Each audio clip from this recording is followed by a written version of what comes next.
অনেক বছর আগে এক ছোট্ট গ্রামে বাস করত জাহেদ নামের এক দরিদ্র ছেলে। প্রতিদিন সে মাঠে কাজ করত আর রাতে ক্লান্ত হয়ে মাটির কুঁড়ে কারে ঘুমাত। একদিন জমির ধারে সে খুঁড়তে খুঁড়তে পেয়ে গেল একটা মাটির কলস। কলসটা ভারী মনে হচ্ছিল। জাহেদ ভেবেছিল ভেতরে হয়তো সোনা রূপা আছে। খুব খুশি হয়ে কলসটা বাড়ি নিয়ে এলো, কিন্তু ঘরে গিয়ে ঢাকনা খুলতেই অবাক হয়ে দেখল ভেতরে শুধু একটা পুরনো মাটির প্রদীপ।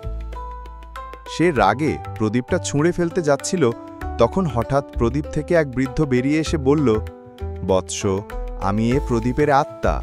তুমি আমাকে মুক্ত করেছ, তাই আমি তোমার একটা ইচ্ছা পূরণ করব। জাহেদ একটু ভেবে বলল, আমি চাই না ধনসম্পদ, শুধু চাই গ্রামে যেন কেউ ক্ষুধার্ত না থাকে। বৃদ্ধ হাসলেন।